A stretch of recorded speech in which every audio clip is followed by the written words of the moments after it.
Sud Radio, les clés d'une vie, Jacques Pessis. Les clés d'une vie, celle de mon invité. Le théâtre de la vie vous a permis d'écrire des comédies devenues des succès par le bouche à oreille. Votre été, ce sera la chaleur des projecteurs plutôt que celle du soleil à travers une petite histoire inspirée de la grande. Bonjour Franck Lehen. Bonjour Jacques. Alors, vous êtes à l'affiche du Lucernaire cet été avec une pièce La Petite Débrouille, une de vos nombreuses pièces. D'abord, l'été, c'est aussi rare à Paris qu'il y ait une pièce à l'affiche, mais on va en parler. Ouais. Mais surtout, le principe des clés d'une vie, c'est évoquer votre parcours à travers des dates clés. Or, vous avez un parcours totalement atypique, donc on va l'évoquer à travers des dates. Et la première que j'ai trouvée, Franck Lehen, c'est le 24 mars 2005. Ce sont vos débuts à Paris dans un spectacle qui s'appelle Théâtrouille. Oh là là, oui, on remonte loin. Oui, Théâtrouille, un spectacle écrit et mis en scène par Alex Good, qui depuis a fait beaucoup de télé, beaucoup de choses à la télé justement, et même en tant que producteur. Il débutait comme vous. Il débutait, oui. Alors, et c'est vrai qu'il m'a donné beaucoup d'impulsion pour la suite, parce que voir ce petit gars plein d'énergie décider un grand directeur de théâtre comme le théâtre Comédia, avec son scénario un petit peu, c'était un peu du Scooby-Doo sous acide. C'était très drôle. Et c'était une première expérience. C'était la première fois que j'étais payé pour jouer d'ailleurs. Alors, c'était une bande de 5 comédiens improbables, oui, avec un metteur en scène, Woody Accoton, oui, et dans un manoir perdu complètement hanté. Qu'est-ce que c'était cette histoire? Mais comme je le dis, c'était un peu du Scooby-Doo sous acide. C'est une bande de, c'était un peu du Robin des Bois, enfin les Robins des Bois, je sais pas si vous vous rappelez un petit peu Marina Foïs, tout ça, c'était un petit peu, voilà, c'était une bande de jeunes, on était 8 sur scène, donc c'était vraiment un gros truc avec un gros château hanté, gros décor, grosse mise en place, on a fait 85 dates au théâtre Comédia. C'était enfin moi je faisais des claquettes, d'ailleurs j'ai appris les claquettes, enfin j'ai fait croire à Alex que je faisais des claquettes pour être pris dans le rôle. Ah bon? J'ai dit oui bien sûr, je suis Fred Astaire, et donc j'ai pris des cours de claquettes pour faire une chorégraphie, et voilà, et c'était la première fois que je voyais un gros spectacle comme ça se mettre en place sous mes yeux, avec ce petit jeune plein d'énergie qui m'a donné cette énergie après. J'ai un peu chaud, pardon. Alors il se trouve que l'art des claquettes, on ne le sait pas beaucoup, ça a commencé en Irlande, parce que pour parler d'une vallée à une autre, les paysans frappaient avec leurs chaussures sur des troncs de bois vides, et pour fuir leur pauvreté, ils sont venus en Europe, aux États-Unis. C'est comme ça que les claquettes sont nées. Très bien, on apprend plein de choses. Alors le Comédia, c'est un théâtre aussi très célèbre à l'époque. D'ailleurs, c'est là où Miss Tinguette a débuté. Ah, oui. Elle a débuté en faisant un numéro assez particulier, La Gommeuse épileptique, vers 1895. On n'a pas trop la date. Et c'est là où vous débutez aussi. Donc il y a un parallèle. La référence. Et c'est vrai que Alex Good, à l'époque, il travaillait pour le journal de Mickey, pour les jeux vidéo. Oui. Et c'était pas du tout celui qu'on imagine aujourd'hui. Et vous êtes arrivé comment dans cette aventure tout simplement, il cherchait... justement, comme j'ai dit, j'ai un petit peu menti. C'est-à-dire qu'il est venu me voir dans un spectacle. Et donc, effectivement, je correspondais en tant que comédien à ce qu'il recherchait. Et il m'a juste dit, le petit plus, c'est qu'il faut savoir faire des claquettes. Je lui ai dit, mais moi, évidemment, je sais faire des claquettes. Et donc, voilà. Non, c'est tout simplement une rencontre. Il m'a vu sur scène. Et on est parti dans cette aventure. Il y avait dedans aussi Eleni Layou, avec qui je vais coécrire Les Homos préfèrent les blondes, qui sera ma première pièce coécrite. Donc en fait, c'est vraiment, c'est là que tout a vraiment commencé professionnellement, on va dire. Avant, je faisais beaucoup de pièces où on n'était pas payé, où vraiment on était un petit peu dans des compagnies un petit peu pas amateurs, mais voilà, c'était ma première vraie expérience professionnelle. Alors, à l'époque, vous êtes comédien et pas encore auteur. Non, pas du tout. Et tout a commencé, je crois, à Bordeaux par une formation théâtrale. Vous aimez le théâtre depuis toujours, Franck Lehen? Oui. Alors moi, je suis un créateur. Moi, je réunissais un petit peu les gens dans la cour de récré pour faire des cabanes, pour faire je voulais être journaliste, je savais pas exactement, voilà, je voulais créer, et effectivement, après avoir, oui, j'ai fait donc une licence de théâtre à Bordeaux 3, à Talence. J'ai obtenu ma licence. Moi qui voulais faire Jacqueline Maillan, j'ai été obligé de faire des dossiers sur Antoine Vitesse et tout ça, mais en même temps, c'est bien, il fallait connaître la base. Et donc du coup, oui, j'ai une licence de théâtre à Bordeaux. Je suis monté à la Capitale, le Cliché, et puis voilà, c'est comme ça que j'arrive. Il se trouve qu'il y a un autre comédien célèbre qui a débuté à Bordeaux, c'est Georges Descrières. Oh. Et d'ailleurs, quand il avait des trous de mémoire à la Comédie Française, on l'appelait Georges des Gruyères. Excellent. Alors, il se trouve que vous n'avez pas fait les cours classiques non plus, parce que vous avez eu des professeurs prestigieux, dont celui-ci. Cette pièce, en fait, raconte l'histoire. Georges Bigot. Car c'est vrai qu'en général, quand on fait du théâtre, on va au cours Florent, on va au cours René Simon. Vous, c'est professeur Georges Bigot, qui était il m'a marqué, oui. Qui était votre premier maître, qui jouait Shakespeare, je crois, et qui a enseigné la pratique de l'art de l'acteur à Bordeaux. Ah oui, ah oui, c'est très émouvant que vous parliez de ça parce qu'effectivement, j'ai eu un déclic sur scène à cause de lui où j'ai un peu compris, je crois, ce que c'était d'être comédien. Donc vraiment, il m'a marqué. On était traumatisés par ces stages. C'est Ariane Mouchkine, voilà, c'était le Théâtre du Soleil. Je crois même qu'il y a des élèves qui vomissaient avant même d'aller dans ces stages. Donc voilà. Et un jour, je suis resté toute la journée. Il est resté sur moi sur une scène de Richard III et j'étais complètement déprimé à la fin de la journée et je me disais mais je suis tellement nul. Il reste sur moi tout le temps à me faire des choses, etc. C'est que je dois être vraiment nul. Et tous les autres, en fait, m'ont fait comprendre que non, parce qu'ils étaient super jaloux, parce qu'ils travaillaient sur moi, il avait trouvé quelque chose, etc. Et il m'a fait faire le jeu du masque. Vraiment, j'ai appris beaucoup de choses. Et comment vous êtes arrivé dans cette école avec ce professeur? Alors moi, d'abord, je voulais me cacher derrière l'écriture, comme d'habitude. Donc j'ai fait un DUG art du spectacle, donc pour faire des scénarios, des films, des pièces de théâtre, éventuellement. Et en fait, non, c'est une professeure qui s'appelle Catherine Zabjeski qui m'a dit non, toi, tu vas monter sur scène. Mais j'ai mis un an avant même de monter vraiment sur scène. À chaque fois qu'on me disait c'est au tour de Franck, il est où? Il est aux toilettes, il est pas là, on sait pas où il est. Et donc du coup un jour elle m'a forcé à y aller. Et du coup j'ai fait le DOST théâtre, formateur au métier du théâtre. Sur 80 personnes, on était 30. Et ensuite j'ai fait la licence de théâtre. Et dans ces cours, dans le cadre de la fac, j'avais donc des professeurs comme Pierre Debauche, comme Georges Bigot, voilà, plein de gens du conservatoire. Et donc c'était et à la fois on pouvait créer des pièces en parallèle de l'apprentissage. Donc c'était très très important. Vous avez un point commun avec Georges Bigot, c'est qu'il a appris les bases de son métier au Lucernaire. Oh là là, c'est fou. Non mais Georges Bigot, non, j'ai rien comme point. Non, c'est un maître. Non, j'ai pas de point commun. Mais il est super important dans mon parcours. Il le sait même pas, je pense. Mais oui. Alors Pierre Debauche, en fait, c'est le fondateur des Théâtres des Amandiers à Nanterre. On est loin des pièces que vous avez ensuite écrites. Pas du tout, non. Et alors comment ça se fait? Vous êtes arrivé dans le théâtre. D'abord, vous aviez vraiment envie de faire du théâtre et le théâtre classique au départ? Non, pas forcément. Non. Moi, je suis plutôt un enfant de la télé, un enfant du boulevard, on va dire. Oui. Je vais l'assumer. J'aime beaucoup la variété. J'assume mon côté divertissement. Mais en même temps, voilà, comme mon père m'a toujours dit, si tu veux faire de la musique, apprends le solfège. Si tu veux apprendre le théâtre, apprends le théâtre. Donc je suis allé apprendre les choses. Et après, je prends ce que j'aime pas, etc. Donc la question c'était Pierre Debauche, en fait c'était des intervenants dans notre formation qui venaient pour un week-end. Voilà, bon, Pierre Debauche, le seul souvenir que j'ai, c'est qu'il m'a demandé de faire une chaise et j'ai pas compris pourquoi. Mais voilà, c'était intéressant d'avoir, en fait, ce qui est intéressant, c'est d'avoir plusieurs visions du métier. Et parce que j'avais des metteurs en scène, par exemple, qui trouvaient qu'on devait aller vers le personnage, d'autres qui trouvaient que non, on devait l'amener à soi. Donc voilà, en fait, c'est ça le métier. C'est pas quelqu'un ne va pas nous dire ce qu'il faut faire, mais par contre, c'est l'expérience qui fait qu'on va choisir après ce qu'on fait et comment on le fait. Mais en général, un acteur qui vient à Paris, il va dans ces cours-là et vous avez choisi une autre voie. C'est assez différent, c'est assez rare votre parcours, Franck Luen. Je ne sais pas, si vous le dites. Enfin, moi, c'était sur Bordeaux, la seule formation qui existait, etc. Puis quand je suis arrivé sur Paris, j'ai tout de suite fait un peu des spectacles et j'ai tout de suite joué au Guichet Montparnasse ou des lieux comme ça. Mais oui, je suis pas allé au cours Florent. Vous avez appris autrement. Voilà. Alors, il se trouve que vos premiers spectacles n'ont rien à voir avec ce que vous faites aujourd'hui. Je crois que vous avez joué la sortie au théâtre d'après Karl Valentin. D'à peu près Karl Valentin, je précise, parce que c'était vraiment une adaptation. En fait, Karl Valentin, c'est un Allemand qu'on appelle le Charlie Chaplin allemand et qui a fait des pièces en bavarois. Ouais, cabaret expressionniste, tout ça. Oui. Et c'était, c'est un très beau spectacle qui a obtenu. C'était la sortie au théâtre d'à peu près Karl Valentin. On avait mis en fait ce couple qui s'engueule avant d'aller au théâtre. C'est tout simple. Et en fait, on les avait mis dans une espèce de boîte à musique et qui rappelait aussi le décor de Charlie Chaplin, les temps modernes, etc. Et j'étais très fier de cette création. Et c'est là qu'un jeune auteur, Christophe Botti, m'a découvert. J'étais en Seine-et-Marne. C'était vraiment une compagnie de théâtre. J'étais pas du tout en train de bosser sur Paris, et là j'ai commencé à faire des petites pièces à l'Actéon, au Clavel. Je pourrais faire le guide de toutes les petites salles de Paris, je pense. Oui, le Clavel est une petite salle d'ailleurs qui est en général réservée aux personnes de la SNCF. Ah, oui. Ah bon? Oui. Je crois que c'était la Traversière, c'est pas ça? Non. Il y a les deux. Ah d'accord. Ouais. Alors, il se trouve que cette pièce justement vous a rapporté un prix, le prix Moisson d'Avril à Sénart. Qu'est-ce que c'est? En fait, qu'est-ce que c'est? En fait, c'est la première fois qu'on a gagné un prix. On était trois, c'était avec Marine Henker et Cyril Piquemal. On avait monté une compagnie qui s'appelle la Compagnie L'œuf à trois poules. et on avait effectivement eu un prix. C'était des jeunes étudiants, théâtre, etc. Mais voilà. Et ce qui fait qu'on a eu le droit de jouer sur cette scène nationale, d'avoir notre propre spectacle.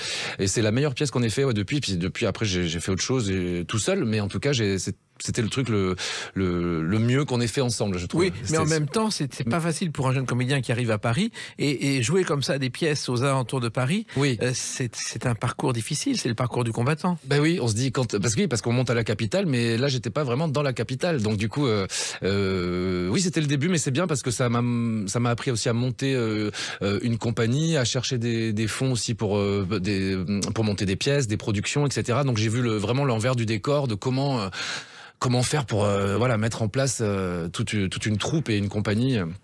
Une pièce de théâtre. Vous avez joué aussi d'autres pièces.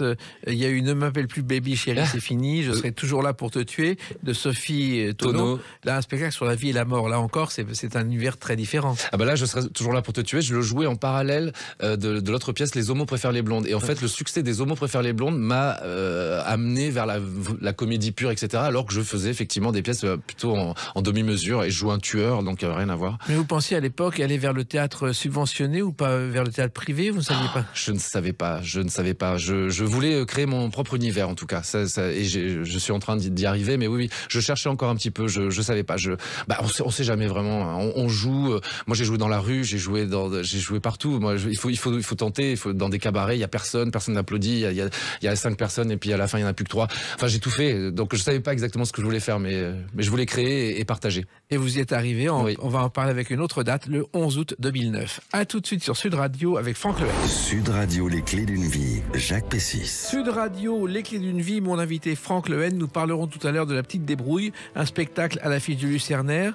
On a vu votre parcours de comédien, les débuts difficiles à Bordeaux, et puis la recherche dans des pièces en Seine-et-Marne. Et puis le 11 août 2009, c'est une date importante parce que je crois que c'est la première fois qu'on vous voit à la télévision.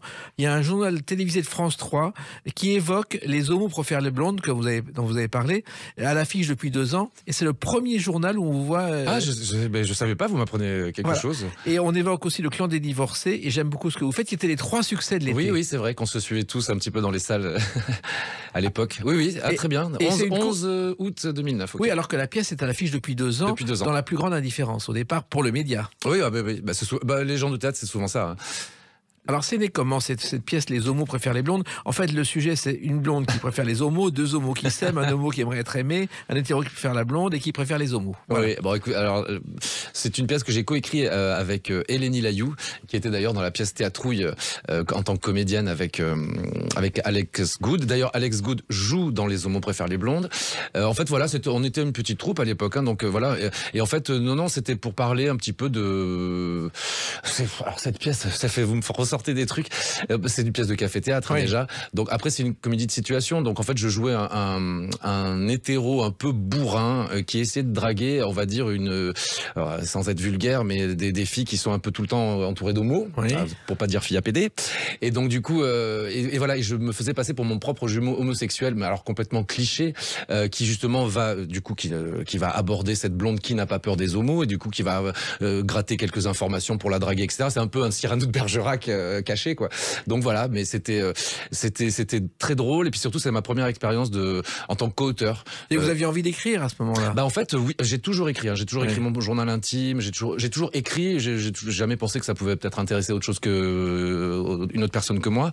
Mais j'ai toujours écrit. Mais là, c'est la première fois que concrètement, j'ai mis ça sur papier. J'ai assumé d'être auteur. J'ai même fait un stage à l'époque avec Robert McKee pour apprendre un peu les lois du scénario, etc. Et donc oui, c'est la première fois et c'est cette pièce qui m'a donné confiance pour écrire après tout seul. Voilà. Il se trouve que cette pièce, elle a démarré très discrètement dans des petits théâtres, au temple, aux mairies. Oui. Et puis, elle est montée par le bouche à oreille. Oui. Alors je dirais quand même, pour lui rendre hommage, que Jacques Dahan a fait beaucoup pour cette pièce, paix à son âme. Directeur du temple. Voilà. Parce que moi, je me rappelle avoir stressé. Je connaissais pas encore mon texte et j'étais déjà en colonne Maurice. Et j'étais là, oh là là, mais qu'est-ce qui... Et donc, il a mis quand même une machine derrière il y a vraiment cru. Il a mis...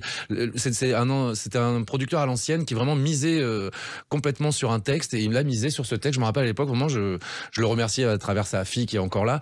Mais en tout cas, moi je crois que c'est grâce à lui le succès de ce spectacle. Et comme vous dites, il y a eu un bouche à oreille parce que la pièce était drôle et a plu aux gens. Mais le lancement était assez fort et c'est là où j'ai vu la puissance aussi d'un vrai producteur, quoi. Oui, et en même temps, vous ne vous attendiez pas à un tel succès. Non, pas du tout. C'est-à-dire que quand vous êtes arrivé, vous avez proposé le texte. Oui, on pensait signer 30 dates et puis j'en ai fait de 900. Et alors attention, hein, parce que moi je pensais que j'allais faire qu'une pièce aussi comme ça ou que j'en allais faire que 900. Et ben j'en ai fait une après qui a fait 2000. Voilà. Donc... Mais alors justement, c'est monté en puissance. C'est assez étonnant parce qu'on parle des médias, mais la bouche à oreille a fait que vous êtes monté de salle en salle jusqu'à la Grande Comédie. Oui, c'est ça. On a joué, on jouait 5 fois par semaine, 2 fois le samedi. On a eu une équipe à Avignon, une équipe à Paris. Donc oui, ça c'est devenu assez gros, assez rapidement. Ouais. Et comment vous l'expliquez ? Je crois que c'était une pièce du moment. Il y avait sur le sujet, sur les homos, et peut-être que c'était pas, et encore c'était peut-être un peu tôt, mais je ne sais pas. Moi, je sais que l'affiche aussi, on avait essayé de s'inspirer de la comédie Desperate Housewives, la série. Oui. Donc je sais pas, peut-être qu'il y a on aimerait bien expliquer un succès. Dans ce cas-là, on le ferait à chaque fois. Mais non, je ne sais pas. C'était à ce moment-là. C'était notre énergie. Après Alex, du coup, il allait à la télé. Moi, j'ai écrit d'autres choses, etc. Ça nous a un petit peu lancé. J'ai pas d'explication. Voilà. Et quand on voit la cage aux folles... Peut-être que c'était très drôle et qu'on était très bons aussi. Ouais, et quand on voit Franck Lehen, la cage aux folles, qui a failli s'arrêter à la 25e représentation parce que le public n'était pas là et que personne n'y croyait, que les critiques démolissaient la pièce, puis à la 30e, ça a démarré. Là, en l'occurrence, oui, ça c'est une belle référence. Mais oui, au début, ils ont galéré. Oui. Nous, on n'a pas trop galéré au début, mais après, c'est les médias qui sont intéressés petit à petit. Ouais. Alors, dans la foulée, vous avez écrit une autre pièce, Bonjour Ivresse, qui a été aussi un événement. Alors ça, oui. Comment c'est né ? Alors ça, justement, à cause d'un courrier que j'ai reçu d'un spectateur qui n'avait pas compris les homos préfèrent les blondes et qui avait presque cru que c'était homophobe. Et alors je me suis dit c'est pas possible, s'il y a un seul spectateur qui a cru ça, c'est qu'il y a un problème et c'est que du coup peut-être que dans cette pièce on riait des homos mais pas avec eux. Voilà, c'est ce que je me suis dit. Et du coup, je me suis dit, je vais faire une pièce où le héros principal, il est homo, il assume, il est heureux, il a un travail, il a un amour. Il est pas juste là pour faire des blagues. Oui. Donc du coup, c'est marrant de parler de ça parce que c'est à cause de cette lettre anonyme en plus que j'ai voulu faire Bonjour Ivresse. Et alors comment c'est né ? Moi, voilà, j'avais envie de continuer à jouer, j'avais envie de développer plein de projets. J'étais pas très ambitieux parce que j'avais fait des lectures dans des tout petits théâtres où j'avais presque accepté de jouer que le samedi à 17h et d'accord. Ça serait très bien. Avec cette pièce. Avec Bonjour Ivresse. Ouais. Et puis finalement, je me suis lancé dans la production. Alors à l'époque, il y avait Franck Delay qui était dans les Toubisseries. Oui. Et j'avoue qu'il a fait un peu de lumière sur la pièce. Voilà, c'est comme il était connu et qu'il passait à la télé et qu'il était dans une figure populaire. C'est sûr que on a eu des articles assez rapidement. Alors je pense aussi que rapidement j'ai eu une étiquette qui s'est collée assez rapidement aussi que j'ai encore du mal à décoller, je pense. Mais je pense qu'il y a de ça aussi. Je pense que Franck mon succès des homos préfèrent les blondes en termes de café-théâtre et théâtre et sa petite notoriété, plus les 2 comédiennes que j'avais choisies qui étaient vraiment des filles qui arrivaient de Couscous au lardon, les femmes sont folles qui étaient là depuis des ouvrières de théâtre, on va dire. La mayonnaise a bien pris. En plus, j'ai pas misé sur Franck Delay en lui donnant un rôle principal, etc. Donc c'était lui, il pouvait venir à la comédie en même temps, voilà. Et c'est comme la mayonnaise a pris, mais vraiment c'était là, c'est inexplicable. C'est vraiment. Et là aussi, ça a été petit à petit. Petit à petit. Ouais. Il y a eu le théâtre Rive Gauche, le théâtre Le Temple, les Feux de la Rampe, le Petit Gymnase, et le théâtre de 10 heures et la Comédie Comartin. Comme Nico Martin, le théâtre Donou aussi. Encore l'année dernière, Les Enfants du Paradis. On l'a joué, je le joue encore à Monteux là le 9 juillet. Donc ça joue encore Bonjour Ivresse. Et oui, c'est un parcours. C'est vraiment, c'est ma petite carte de visite. C'est mon bébé. C'est ma première pièce que j'écris tout seul. Et 2000 représentations. Et 2000, ouais, j'arrive même pas à y croire quand je vous le dis. Alors, à la Comédie Comartin, le record c'est Boeing avec 20 000. Mais on oublie que la Comédie Comartin, c'est Bruno Cocatrix qui au départ l'a prise comme un théâtre d'opérette. Ah, je savais pas. Et puis un jour, il y a son régisseur qui dit il y a une salle en face qui est dont le propriétaire que le propriétaire veut vendre. Il est allé voir, il a acheté l'Olympia. Énorme. C'est comme ça que c'est né. Et alors, excusez-moi, mais est-ce que vous savez ce que devient le Comartin actuellement ? Oui, il est fermé pour l'instant. C'est ça, on est d'accord. Alors, est-ce qu'il se trouve que cette pièce, elle a été aussi jouée en Argentine et au Canada ? Oui. Alors ça a été joué au Canada et en Argentine, c'était Bonjour Ressac. Ils ont quand même gardé le mot bonjour français et Ressac, ça veut dire bourré. Comment ça se fait ? Alors ça, je pense que c'est tout simplement un francophone, un étudiant francophone qui a voulu monter une pièce là-bas, qui a sûrement voulu monter une pièce autour des homos et qui voilà. Mais c'est vrai que c'était improbable de voir ça jouer au Moulin Bleu à Buenos Aires. Et en plus, Bonjour Ivresse est rentré dans le langage courant. Ah bon? Ben oui, aujourd'hui, dans le langage, on dit bonjour ivresse, comme on dit bonjour tristesse. Alors vous croyez que c'est à cause de la pièce? Ah ben en tout cas, c'est c'est à cause de Sagan, je pense. Oui, mais enfin, Sagan a parlé... Allez, d'accord, je prends. Et puis, il y avait quand même dans cette pièce une marraine célèbre. Écoutez sa voix. Ah là là. Une idée originale pour vos vacances de la Toussaint. Faites la route des vins. Moi, j'adore le vin rosé. Mon mari préfère le vin rouge. C'est pas grave, il y en a pour tous les goûts. Faites comme nous, suivez la route des vins. La route des vins. C'est Chantal Lobby. Chantal Lobby, c'est... Elle est devenue votre marraine, comment c'est venu? Alors Chantal, je l'ai rencontrée justement à l'époque où je jouais Les Homos préfèrent les blondes. Elle était venue voir Jean-Luc Lemoyne qui jouait juste avant moi dans la même salle. Et on se croise en coulisses et je lui dis toute mon admiration évidemment. Elle vient voir la pièce, elle aime bien. Et c'est la première personne à qui j'ai lu Bonjour Ivresse, avec les 4 comédiens qui ont joué la pièce. Donc on s'est réunis, je me rappelle, dans la salle de la Grande Comédie, puisque je jouais Les Homos préfèrent les blondes à l'époque, un après-midi. On lui lit le texte, voilà. Alors évidemment, j'avais dans l'idée peut-être ça se trouve qu'elle mette en scène ou qu'elle peut, je ne sais pas, voilà, mais en tout cas que voilà, et en fait elle nous a suivis, elle a présenté même la pièce quand on est passé sur France 4 en direct. C'est une petite fée qui est là, et en plus, je l'aime beaucoup. C'est fou, vous me reparlez de choses. Mais oui, elle a été très importante. En fait, ne serait-ce que boire un café avec elle, moi déjà, ça me justifiait le fait je me disais, bon, je connais quelqu'un dans le métier. C'est comme là, des fois, je croise Michel Faux je viens voir ses pièces, il vient voir mes pièces. Déjà, rien que ça, je me dis, je suis un peu dans le métier. C'est sympa. Oui. Mais Chantal Lobby, moi, j'ai connu, nous sommes été dans la même école enfant. Et c'est par hasard, en terminale. Et déjà, elle avait cette folie qu'elle a aujourd'hui. Quelle bienveillance, quelle simplicité, quelle générosité. Vraiment, ça existe. Voilà. En tout cas, ça a été quelque chose d'important dans votre carrière. Il y en a eu d'autres. Et il y a une date importante aussi pour vous, Franck Lehen, c'est le 12 novembre 2013. À tout de suite sur Sud Radio avec Franck Lehen. Sud Radio, les clés d'une vie, Jacques Pessis. Sud Radio, les clés d'une vie, mon invité Franck Lehen. Nous avons déjà parlé de vos 2 premiers succès, Les Homos préfèrent les blondes et Bonjour Ivresse, joué 2000 fois à Paris. Pour un jeune auteur, c'est quand même pas mal. C'est sympa. Et vous êtes à l'affiche du Lucernaire, on va en parler tout à l'heure, avec une pièce qui n'a rien à voir, La Petite Débrouille. Et puis là, le 12 novembre 2013, j'ai trouvé cette date parce que c'est la fin des contributions, car vous avez fait appel pour la première fois au théâtre, au Kiss Kiss Bang Bang. Ah, d'accord. Oui, très bien.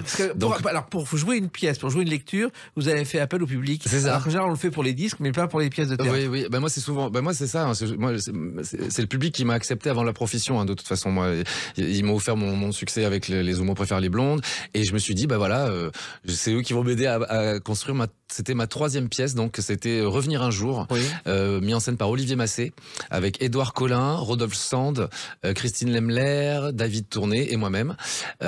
Et donc en fait, alors ça c'est une pièce que j'ai écrite pour Franck Delay, mais qui n'a pas voulu la jouer. C'était trop proche de son histoire, parce que c'est une pièce finalement assez dramatique, parce que ça parle de ce qui se passe après un succès, 10 ans après, que sont-ils devenus. Il y en a qui ont pris 30 kilos, pour des boys bands c'est un peu compliqué, il y en a qui ont pris de la drogue, il y en a qui ont arrêté, il y en a qui essayent de continuer, il y en a qui croient encore, enfin voilà, c'est tout ce qu'on connaît. Et oui, alors donc j'ai fait appel à... Mais pourquoi avoir fait appel justement alors que vous pouviez trouver des producteurs et que vous avez fait appel au public? Peut-être que j'ai pas confiance en moi et que je pensais pas que ça allait plaire. En fait, j'avais l'impression que c'était une pièce qu'il fallait voir plutôt qu'elle soit lue. Parce qu'il y a un show à la fin, on enlève les t-shirts, il y a un truc physique, etc. Et je me disais, je vais pas convaincre sur le papier, parce que déjà le sujet a l'air très léger, etc. Et en même temps, je voulais faire un truc un peu dramatique. Et puis je voulais monter un peu ma propre production aussi. Donc je me suis dit, allons-y. Mais j'ai quand même récolté 10 000 euros.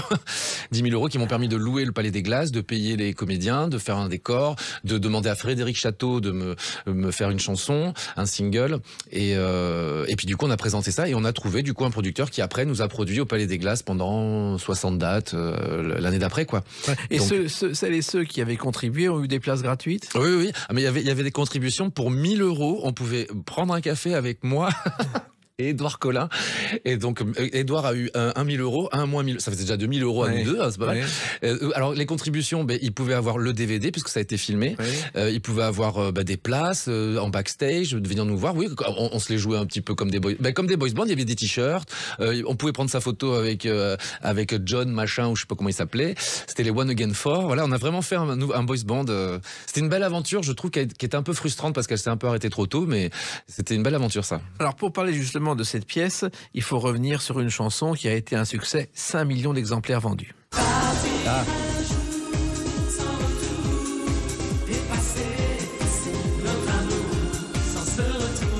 Alors c'est vrai que les boys bands, c'est le point de départ, ça a été un phénomène de société qui s'est arrêté très vite. Et c'est ça qui vous a inspiré l'idée de la pièce, Franck Lehen? Oui, bah, c'est surtout parce que j'ai travaillé avec Franck Delay dans Bonjour Ivresse, qui en plus pendant les un ancien des boys bands. Oui, pendant les répétitions en plus de Bonjour Ivresse, on a appris donc le décès de Philippe Nicoli, que c'était vraiment donc on a un peu arrêté de répéter pendant longtemps. Et oui, voilà, c'était un fantasme. Je voulais offrir à Franck un fantasme. Et si Philippe n'était pas décédé et 15 ans après, comment ça se passerait? C'était un petit peu ça. Donc c'était peut-être un peu trop émouvant pour lui. Il n'a pas pu le jouer. Par contre, il a contribué à la pièce puisqu'il nous a fait les chorégraphies. On est allé au gymnase Philippe Nicoli à Longjumeau pour répéter les acrobaties et tout ça. Et il y avait même son enfant qui est venu dans le showcase à la fin comme l'enfant du comédien. Enfin bon, voilà, c'était un truc un peu personnel finalement, même si on a l'impression que c'est un truc un peu... cette pièce, elle a été mal comprise parce qu'on a l'impression que c'est un coup sur un phénomène, etc. Alors que vraiment, c'est sur une vraie amitié, parce qu'en fait les Toubisseries, c'est le seul boys band qui s'est pas construit sur un casting. C'est vraiment des gens qui ont vécu une enfance ensemble, etc. Donc c'est une vraie histoire pour moi. Ils sont pas connus à 19 ans un casting. À 15 ans, ils faisaient déjà des acrobaties dans des gymnases, ils étaient à l'école ensemble. Donc je trouvais qu'il y avait voilà, je pense même qu'un jour ce serait bien de remonter cette pièce, mais bon. Voilà. Non, en fait, si vous voulez, c'était un phénomène de société et les gens ont cru que vous parodiez ce... Oui, voilà. Alors ceux qui sont venus voir la pièce ont été agréablement surpris. Même certains m'ont reproché que c'était un peu dark, un peu trop noir, parce qu'effectivement je parle de la drogue, des méfaits de ce qui peut se passer dans ces milieux-là, et c'est un peu une tragédie quand même s'il y avait moi je suis un personnage comique dedans avec Rodolphe Sand aussi qui était très drôle, mais oui c'était pas du tout pour se foutre de la gueule des boys band, au contraire. Et d'ailleurs on a un peu oublié que finalement Franck Delay, avant de jouer dans les boy bands, il a gagné le prix des plus beaux mannequins français. Il a participé à l'émission Si on chantait sur TF1. Oui. Et puis maintenant, aujourd'hui, il est dans Les Mystères de l'amour, une série qui n'en finit pas, de Jean-Luc Azoulay. Bah, il continue sa carrière de comédien, il est aussi sur scène, je crois, il fait pas mal de pièces de théâtre, donc tant mieux, c'est que ça a bien pris, quoi. Et vous avez créé pour ce spectacle un groupe, donc les One Again. Les One Again 4. Oui. Voilà. Pourquoi? Bah parce qu'il fallait bien créer un groupe. Déjà, on était 4, donc voilà, Toubisseries, voilà, il fallait faire un One Again 4, on est 4. Et pourquoi? Bah parce qu'en fait, alors peut-être c'était un fantasme aussi qu'est-ce que c'est d'être un boys band? C'est marrant, ça aurait été marrant qu'on fasse un single qui sorte, qu'on fasse un clip, qu'on fasse le retour de voilà. Non mais pourquoi? Bah parce qu'il fallait bien créer un groupe. Donc voilà. Et vous avez même fait un remix. Ah oui, bah on a fait une chanson, oui. Ah, vous l'avez passé? Non, il y a un remix, et puis il y avait quand même quelqu'un qui est dans cette pièce, c'est Emmanuel Boidron. Ah oui, alors il y a eu une reprise de cette pièce. Voilà, pardon. Il y a une reprise de cette pièce, et donc le rôle qui était tenu par Christine Lemler a ensuite été tenu par Emmanuel Boidron et Élodie Wallace. Et d'ailleurs, Emmanuel Boidron a rejoint ensuite Bonjour Ivresse. Enfin voilà, c'est une comédienne fabuleuse qui a démarré chez Navarro et qui est toujours au théâtre, dans plein de pièces. En ce moment, je crois le Switch, elle a pas mal de pièces qui tournent. Alors, il se trouve aussi que Christine Lemler, dont vous parlez, avait été célèbre avec Sous le soleil et puis avec Classe Mannequin. Et puis, vous l'avez engagé au théâtre, ce qui n'était pas évident au départ. C'était aussi parce qu'en général, au théâtre, on prend des comédiens de théâtre, et vous avez aussi innové avec vos comédiens. Oui, alors on me l'a aussi reproché de prendre pas mal de gens, un peu de chanteurs, un peu des animateurs, un peu des gens comme ça. Bon, après, je suis quelqu'un de populaire, et moi, je trouve que, en fait, c'était aussi moi ma première envie, par exemple, quand je prends Franck Delay pour Bonjour Ivresse, c'est pour pas faire peur au public populaire, en fait. Parce que j'ai des sujets, des fois, un petit peu, voilà, sur l'homosexualité, ou qui peuvent être un petit peu, on se dit, oh là là, de quoi ça va parler. Et moi, je veux justement que tout le monde vienne, que le papy, la mamie, l'enfant de 6 ans, que tout le monde comprenne, que tout le monde entende ce que j'ai à dire. Donc, du coup, je ne veux pas mettre de barrière. Alors, peut-être j'ai un peu trop ouvert aux gens, mais en l'occurrence, Christine Lemler est une comédienne aussi qui fait beaucoup de théâtre. Et comme c'était une figure de Classe Mannequin et tout, ça me faisait marrer qu'elle soit aussi des années 90. Donc ça aurait pu être Vanessa Demouy, ça aurait pu être Tonya Kissinger, ce genre de comédienne qui aurait pu et Emmanuel Boidron, parfait aussi, pareil, qui dans on va dire dans l'esprit populaire rappelle ces années-là, quoi. Oui, mais ça aussi, beaucoup d'autres l'ont fait ensuite. Vous avez un peu innové, Franck Lehen, avec ça. Ah oui, vous pensez? Je vois pas beaucoup de gens avant vous qui l'ont fait. De faire jouer des animaux. Oh, si, il y en a plein. Oui, mais il n'y en a pas eu tellement venant de la télévision. Bah je suis coupable alors. Plutôt. Non. Certains dans le métier diront que je suis coupable d'avoir fait ça.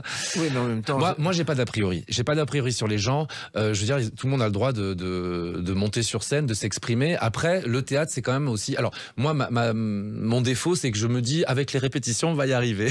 Mais des fois aussi, on n'est ou pas fait pour un rôle ou pour quelque chose. Donc voilà. Mais moi, j'ai pas d'a priori. Donc, mais on me l'a reproché et ça m'a collé beaucoup parce que moi, dans Bonjour Ivresse, j'ai fait jouer Ariane Mourier qui a eu un Molière, Agnès Miguras qui fait une belle carrière aussi. Ça, on m'en parle jamais et on me parle toujours évidemment de Franck Delay et tout ça, alors que je les vois plus presque. Mais c'est comme ça. C'est les médias. C'est comme ça. Voilà. Alors, vous avez aussi innové, vous l'avez dit, avec le merchandising parce que le merchandising au théâtre, en général, on vend le texte de la pièce. Vous proposez des t-shirts à la fin. Oui. Mais c'est vrai que comme je dis, je suis un enfant de la télé. Moi aussi, j'étais fan. J'ai été derrière ces barrières à crier comme un débile, à vouloir tous les objets, les t-shirts. Donc je me dis, j'offre la même chose à ceux qui pourraient éventuellement être fans de ce que je fais, mais c'est pas de la prétention, c'est plus des clins d'œil quoi. Et puis c'est vrai que autour du spectacle, c'est toujours bien d'avoir des objets. Moi je suis très livre, moi je suis très matériel. Hein. Moi j'écoute pas, je télécharge rien. Moi il me faut des livres, il me faut des visuels. On a travaillé une pochette, une affiche. Enfin c'est tout ça, c'est de l'art. Donc oui, ça me plaît qu'il y ait des petits. J'avais créé une petite boutique, oui. Et effectivement, d'autres vous en suivent, parce qu'aujourd'hui, les compagnies commencent à proposer des produits dérivés. Et ce qui marche le mieux aujourd'hui, c'est les masques et les sacs Molière. Ah tiens, ouais. Ah bah c'est fou ça. Alors il se trouve aussi qu'il y a un autre sujet que vous avez abordé, c'est les dérives de la télé-réalité avec La Famille dans le Pré. Et là aussi, c'était quelque chose d'original parce que la télé-réalité au théâtre, c'était pas si fréquent, Franck Lehen. Oui, alors c'est vrai, mais alors du coup, alors cette pièce, déjà, j'assume moyennement le titre parce qu'en fait, on l'a un peu changé. À la base, ça s'appelait Tout part en live, et c'est effectivement l'histoire d'un live à la télé qui part complètement en live. Et donc oui, cette pièce, alors elle a été faite bizarrement parce qu'on a commencé en tournée dans des grandes salles pour finir au Théâtre Edgar tous les soirs, machin, et ça commençait à bien prendre, etc. Alors que ça aurait dû être le contraire, je trouve, personnellement. Même si je devais analyser maintenant le truc, on aurait dû commencer au Théâtre Edgar et partir en tournée ensuite. Mais sinon, oui, c'est là que j'ai fait travailler aussi Lola Marois-Bigard, qui jouait une espèce de pin-up de télé-réalité qui était très bien dedans. Il y a toujours Agnès Miguras, Mélanica, Franck Delay aussi qui jouait dedans. Et c'était un sujet de société, encore une fois. Oui, là c'était un peu le rat des villes, le rat des champs. C'est-à-dire que c'est vraiment le comédien, le chanteur people qui retourne dans sa campagne avec sa grand-mère qui fait du foie gras. Là aussi, c'est une innovation de théâtre parce qu'en général, au théâtre, on ne traite pas ce genre de sujet. D'accord, mais vous m'apprenez plein de choses. En fait, j'innove des trucs, je fais des choses extraordinaires. Non, mais c'est pas ça. Je déconne.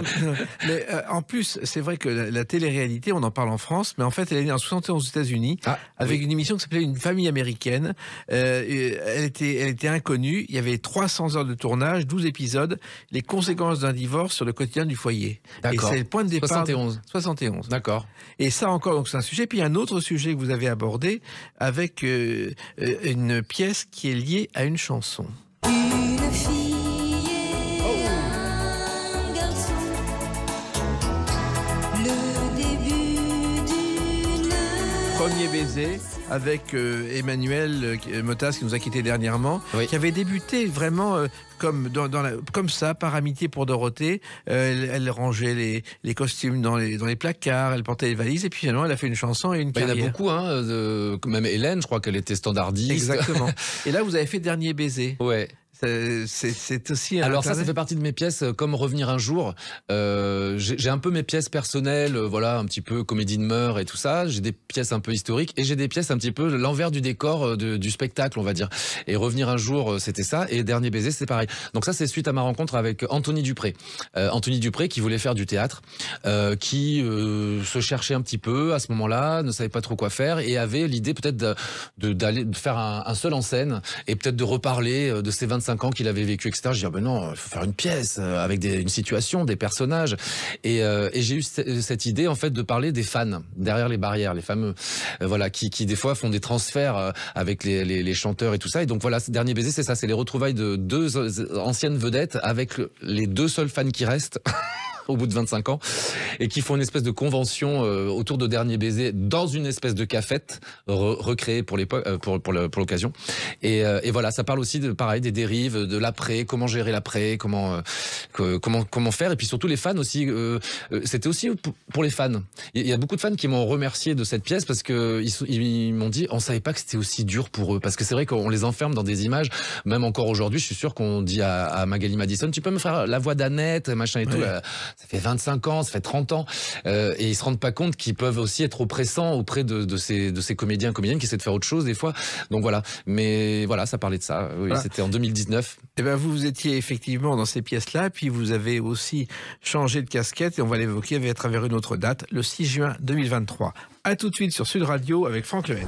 Sud Radio, les clés d'une vie, Jacques Pessis. Sud Radio, les clés d'une vie, mon invité Franck Lehen. On a parlé de vos débuts, effectivement, avec le théâtre classique, et puis ensuite des pièces inspirées par la télé-réalité ou par les coulisses du monde du spectacle. Et là, le 6 juin 2023, a démarré au Lucernaire une pièce qui est tout à fait différente, La Petite Débrouille, qui va se jouer tout l'été. Et c'est une pièce qui se passe en 1942, donc rien à voir avec les précédentes, Franck Lehen. Rien à voir. Alors, rien à voir. C'est quand même moi qui l'ai écrit, tout ça. Oui. Mais oui, alors comment c'est né ? En fait, je le raconte dans le dossier de presse. Suite aux attentats de 2015 du Bataclan, le lendemain, je me suis réveillé le 14 novembre. Je devais monter sur scène, jouer Bonjour Ivresse et faire rire des gens. Et j'avoue que j'ai été bloqué. Déjà, j'avais été très choqué par ce qui s'était passé à Charlie Hebdo. Enfin, moi, des Kalachnikov qui tuent Cabu, j'ai toujours pas compris.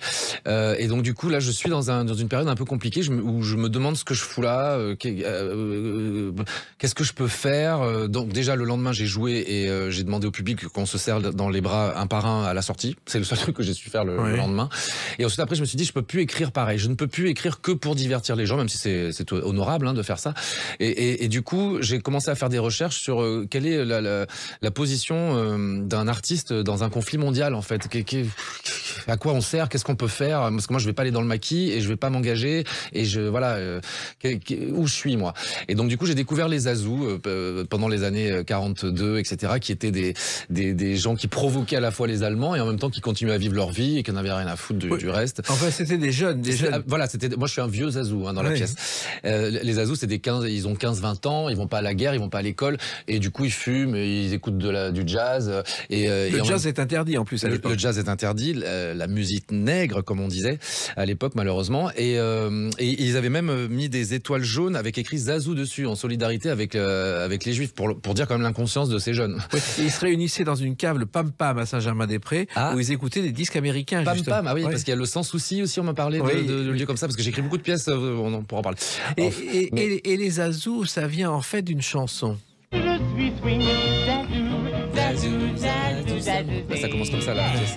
Alors c'est effectivement, on le sait peu, mais Johnny S, qui était le partenaire de Charles Trenet à ses débuts, il le quitte et il écrit cette chanson Je suis swing avec Zazou Zazoué. C'est comme ça que le mot est né dans le langage populaire. D'accord. Ah donc c'est avec cette chanson-là, c'est pas le ministre qui fait une déclaration, on est une espèce de Zazou. Ah d'accord, ok. C'est né comme ça. Alors et pourquoi Cab Calloway aussi qui avait fait Zazou Zazou. Ensuite, il l'a fait ensuite. Johnny S était le premier à le faire. D'accord. Donc la pièce se passe en 1942. Oui, pardon. Donc la pièce se passe en 1942. En fait, c'est le confinement de 3 personnages complètement différents qui sont obligés de se confiner dans un hôpital psychiatrique en Picardie. Et c'est 3 personnages que je ne vois pas dans les livres d'histoire. Un handicapé, un homosexuel, bon et une femme un peu adoratrice de Pétain, ça on les connaît.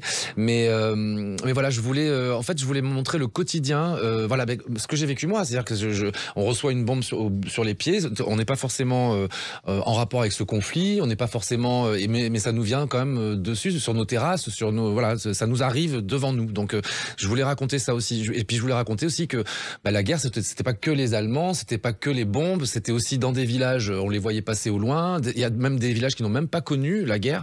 Il y a quand même des œuvres qui ont été créées pendant la guerre. Je me suis toujours demandé comment c'était possible. Et en même temps, je me suis dit moi-même, Bonjour Ivresse qui joue 12 ans, on me dit d'arrêter, les Allemands reviennent 3 mois après et on rouvre les théâtres, qu'est-ce que j'aurais fait? Moi, je sais pas. Je ne peux pas dire que je ne serais pas allé jouer Bonjour Ivresse. Est-ce que ça m'aurait fait de moi quelqu'un de méchant? Voilà, tout ça, ça a bien cogité dans ma tête. Et j'ai voulu raconter ça. Et surtout, j'ai découvert le sort des handicapés pendant la guerre. Et on parlait de Dernier baiser tout à l'heure, c'est là où j'ai fait la première fois de l'inclusion, parce que j'ai fait jouer Mathieu Nina dans cette pièce, qui est réellement handicapé moteur. Et ça fait longtemps que je voulais aussi écrire une pièce autour du handicap. Donc j'ai rassemblé tous ces sujets-là. Et en sortant d'une pièce, Les Crapauds Fous, je me suis demandé, j'ai demandé à Mathieu, mais vous étiez où les handicapés pendant la guerre ? En fait. Et je suis tombé sur le programme Action T4, qui était en fait le programme qui a inspiré Hitler, malheureusement, pour l'extermination des Juifs, où on faisait des tests sur les handicapés. Ils servent à rien, c'est des bouches à nourrir, on s'en fout. Et donc du coup, et surtout, je voyais que j'ai découvert qu'en 45, on les retrouvait à moitié morts ou morts dans les hôpitaux. Donc je me suis dit, et s'il y en avait un qui s'était débrouillé, qui dans les cuisines avait trouvé, qui s'était débrouillé dans cet hôpital. Et comme ça se passait en Picardie, et que auprès de moi depuis longtemps, j'ai une comédienne qui s'appelle Mélanie Kaki, et picarde, et qui fait rire tout le monde avec son accent. Moi, j'avais envie de la rendre émouvante, et j'avais envie qu'elle représente aussi les femmes de l'époque, puisqu'elles avaient quand même pas le droit de vote, et puis elles ont fait beaucoup de choses à la place des hommes à l'époque. Et donc voilà, 3 minorités en fait en 42 qui peuvent parler aussi d'aujourd'hui, parce que est-ce que les choses ont tant changé que ça, voilà. Et puis et en même temps, j'ai écrit cette pièce pendant qu'on avait un confinement, pendant qu'on avait des coupures d'électricité, pendant qu'on avait plus de PQ. Il y avait ce truc-là qui faisait que en parallèle se passaient des choses aussi aujourd'hui, quoi. Alors, ce qui est étonnant, c'est que les sujets que vous traitez, les handicapés, dans les livres d'histoire de la guerre, il y en a des centaines, on n'en parle jamais, Franck Lehen. Oui, c'était pour ça. Je voulais mettre en avant les différences et surtout ce programme que. Alors ça y est, j'entends parler maintenant de ce programme. J'ai vu sur Arte des documentaires. Vous allez dire sûrement que c'est moi qui ai, mais je pense pas. Non. Mais en tout cas, ça y est, on en parle quand même. Mais c'est vrai que et puis surtout, je voyais beaucoup de pièces classiques autour de la guerre et j'avais envie d'un point de vue différent. Voilà, et j'avais envie d'un Zazou qui n'avait pas envie de sauver des gens forcément, qui un autre point de vue aussi. Qu'est-ce qu'on aurait tous fait? C'est toujours la même question de toute façon. Et la petite débrouille, est-ce qu'on pense à la grande vadrouille? On y pense énormément. C'est ma petite vadrouille à moi. Sauf que moi, c'est pas du tout un road movie dans la France, c'est plutôt un confinement. Et puis voilà. Puis j'aimais bien l'affiche aussi, le visuel, reprendre un petit peu l'affiche avec Bourvil et Louis de Funès. Et ça me plaisait que le valide soit sur les épaules du handicapé, puisqu'au début de la pièce, je suis blessé, donc c'est moi le handicapé. Alors, il faut bien sûr une documentation importante pour écrire. Énormément. Ah oui, j'ai énormément cherché. D'ailleurs, j'ai des historiens qui ont relu la pièce. Par exemple, dans le premier acte qui se passe en 42, je commençais à parler du STO. Non, ça n'a pas été encore inventé. On a vraiment essayé. D'ailleurs, si des jeunes viennent voir la pièce pour réviser pour la rentrée, vous inquiétez pas, tout est bien de ce côté-là. Et oui. Et du coup, ces recherches-là m'ont fait découvrir beaucoup de destins. Et j'ai 2 autres pièces en écriture parce que j'ai découvert par exemple Robert Hugues Lambert, un comédien homosexuel qui est mort pour avoir joué dans un film autour de Berlioz. Enfin bon, j'ai découvert beaucoup de choses et je me suis effectivement beaucoup documenté. Alors effectivement, il y avait les résistants, ce que vous appelez les adorateurs de Pétain, comme cette femme. En fait, beaucoup de gens ont cru que Pétain avait sauvé la France en 40. Ils ont très vite compris. Voilà. Et je crois que le changement, c'est quand Laval arrive au pouvoir en juin 42 et que le STO arrive ensuite. Voilà. Puis la rafle du Veldiv aussi, qui est avec tous les témoins. Et donc là, c'est dans la pièce, c'est ça le petit basculement. Mais en même temps, je voulais aussi parler de Michel, qui est donc une paysanne, qui, elle, vit dans son village, qui n'est entourée que d'affiches du gouvernement de Pétain qui montrent les Juifs avec des gros nez, des gros pifs, des gros machins et tout. Donc en fait, presque on lui en veut même pas de ce qu'elle pense, puisqu'elle n'a je parle des fake news d'ailleurs, je parle de, comme Poutine en ce moment, ou comme, qu'est-ce qu'ils ont comme info, les gens autour de ces gouvernements, quoi. Il y avait la radio officielle qui était Radio Paris. Radio Paris ment, Radio Paris ment, Radio Paris est allemand. Exactement. Et il y avait en face Radio Londres, qu'on écoutait.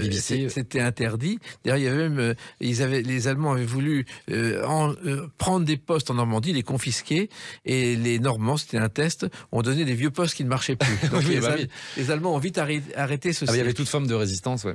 Alors, il se trouve aussi que vous abordez des thèmes qui sont chers à votre vie, la propagande, l'engagement personnel, l'amitié, c'est les thèmes du spectacle. Ah oui, complètement. Le vivre ensemble, ça c'est sûr. En ce moment, c'est bien d'en parler. parler. Oui, voilà. En fait, oui, justement, comme je parlais du fait que le déclenchement de l'écriture de cette pièce était les événements de 2015, j'avais pas assez de recul pour en parler, et donc j'ai pris ce prisme de la guerre qui est bon. Maintenant, on a appris tout ce qui s'est passé, on a plus d'infos sur vraiment les coulisses de tout ça. Donc du coup, voilà, c'était une façon de parler de tout ça et de l'amitié, et la tolérance, les différences, et de mettre en avant les personnages qui souvent sont des seconds rôles. Et moi, je les mets en premier rôle. Ouais. Oui, et d'ailleurs, ce sont des seconds rôles qui ont fait comprendre ce qui s'était passé, puisque à la Radio Londres en 1943, pour la première fois, on reçoit une lettre d'un évadé d'Auschwitz qui explique ce qu'il s'est passé, car avant on ne le savait pas en France. C'est à Londres, à Radio Londres, qu'on a compris l'existence de ces fours crématoires. Très bien, d'accord. On ne savait pas avant. Alors il y a aussi le spectacle, puisque effectivement des spectacles se sont créés pendant la guerre. Oui. Et vous êtes informé aussi là-dessus ? Ah bah oui, la Continentale, tout ça, oui, j'ai lu beaucoup, Tavernier, beaucoup de livres autour de ça. En plus, qui étaient des bons films des fois. Puis il y avait Clouseau, des gens voilà. Mais alors, ils avaient des doubles langages, comme Pagnol, qui a continué aussi à beaucoup tourner, mais qui était plutôt en province, donc qui était pas vraiment à Paris. Oui, j'ai beaucoup étudié. Alors j'ai beaucoup étudié. Il y a des comédiens qui ont un peu pris pour les autres aussi, je trouve. Voilà, il y a eu des attitudes un petit peu qui ont été mis en avant. Malheureusement, c'est tombé sur les femmes beaucoup, sur leur attitude pendant la guerre, etc. Mais voilà, après on va pas rentrer dans les détails. Mais non, mais les comités d'épuration, souvent, ont jugé ou non des gens après la guerre de façon un peu parfois bizarre. Voilà, il y a des destins un peu malheureux comme Mireille Balin. Je suis tombé sur beaucoup de il y a des gens, ou Corinne Lucher, tout ça. Corinne Lucher, qui était une grande comédienne, qui est tombée malade après. Il se trouve que son père était un des elle va faire partie d'une prochaine pièce, elle. Ouais, c'est un personnage totalement oublié aujourd'hui. Oui. Et qui a payé pour son père. Complètement. Et puis il y a Guitry. Alors lui, voilà, qui est le premier à rouvrir son théâtre. En même temps, il dit c'est pour les Français, pour les divertir quand même. Voilà. Donc position un peu compliquée, mais... Et il l'a payé cher. Il l'a payé cher aussi, oui. Et il y a aussi, on a oublié des théâtres comme les Folies Bergères qui étaient au bord de la ruine. Paul Derval a accueilli donc les Allemands pendant la guerre. C'était complet tous les soirs. Et financièrement, c'est ça qui l'a sauvé. Ah ben voilà. Ça, on n'en a jamais parlé ensuite. Oui, et puis même la Continentale, on oublie quand même que c'est les studios de l'UGC, non ? Oui, c'est ça. Voilà. Bon. Alors, donc ça veut dire une pièce quand même qui risque de faire grincer certaines dents. Ah, je ne sais pas. Ah bon, peut-être. Non, mais peut-être que c'est quand même des sujets qu'on n'aborde pas facilement aujourd'hui, même aujourd'hui. D'accord. Est-ce que vous le pensez ? Est-ce que c'est... Par rapport à quoi ? Dans la pièce, on parle pas vraiment de... je parle surtout du handicap et des homos, etc. Voilà. Mais je dénonce pas plus que ça non plus. Mais en même temps, ce sont des sujets qu'on traite aujourd'hui, qu'on ne traitait pas voici quelques années. D'accord, oui, tant mieux, mais c'est pour ça que je le fais. Alors, ça veut dire aussi que cette pièce, pour l'instant, vous avez essayé de jouer l'été. C'est pas évident, l'été, c'est aussi un risque. C'est une opportunité. On a commencé le 20 janvier. En fait, cette pièce, je la traîne un petit peu en lecture depuis quelques années et je sens qu'elle plaît, mais bon, personne ne produit vraiment pour l'instant. Donc là, j'ai décidé de le produire moi-même. C'est vraiment la petite débrouille. On est allé dans les brocantes pour faire le décor. On s'est entouré de gens très bienveillants. Coralie Barou a fait une mise en scène exceptionnelle et a vraiment mis tout en œuvre pour monter cette pièce avec moi. Et Alain Puglia, le producteur. Et on a joué donc que 2-3 fois par semaine, voilà. Et on s'est fait repérer. Donc on a fait une émission avec Laurent Ruquier. Il y a eu Télématin. Il y a eu beaucoup de choses qui se sont passées autour de la pièce. Et on a le Lucernaire qui nous a proposé cette opportunité de jouer tout l'été. Et moi, j'allais pas refuser cette opportunité. Non, surtout qu'il y a un public à Paris qui vient de toute la France. Oui, puis je vous le confirme, ça fait plus d'une semaine qu'on est là-bas. Et ce lieu, j'adore le Lucernaire. C'est super. Il y a une librairie. D'ailleurs, j'en profite pour dire que le livre de La Petite Débrouille sort. D'ailleurs. On est le 6 juillet aujourd'hui, c'est ça ? Oui. Voilà, c'est sorti. Et donc il y a une librairie, il y a un resto, il y a un cinéma. Donc c'est un lieu magnifique où, comme vous dites, beaucoup de gens ont joué avant moi. Et très célèbre d'ailleurs. Et il se trouve aussi que cette pièce, c'est une façon aussi de raconter à votre public, qui est un public populaire, des événements qu'il ne connaît pas vraiment. C'est ça. Alors, il y a un public qui connaît beaucoup ces pièces-là, où je sens que je leur apprends pas grand-chose. Mais par contre, je suis très heureux, effectivement, de faire découvrir plein de choses à un public qui aurait vu que Bonjour Ivresse, effectivement. Moi, j'aime bien me dire que je suis un lien. Souvent, on me dit, je suis jamais allé au théâtre, mais alors ça, en fait, c'est sympa. Et souvent, les gens viennent voir mes pièces, me disent j'aime pas trop le théâtre, mais on a passé un bon moment et tout ça. Donc, si je pouvais être un lien vers les gens qui sont un peu plus vers la télé, etc., et qui aillent découvrir le spectacle vivant, j'aimerais bien qu'on aille voir les pièces, comme on va voir un truc sur Netflix. Et puis surtout, pour moi, les concerts et le théâtre, c'est l'avenir. On peut pas télécharger ça, on pourra jamais, on ne pourra jamais. Donc c'est pour ça que vous avez monté cette pièce. Je précise que c'est tous les soirs, je crois. C'est du mercredi au dimanche. À 21h. Voilà, jusqu'au 20 août. Jusqu'au 20 août, donc on a le temps de la voir. Ben, continuez ainsi à œuvrer pour ce théâtre que vous aimez, Franck Lehen. Ben, merci beaucoup. Et ça s'appelle La Petite Débrouille, et c'est tout l'été au Lucernaire. Voilà. Merci beaucoup. Merci, les clés d'une vie, c'est terminé pour aujourd'hui. On se retrouve bientôt. Restez fidèles à l'écoute de Sud Radio.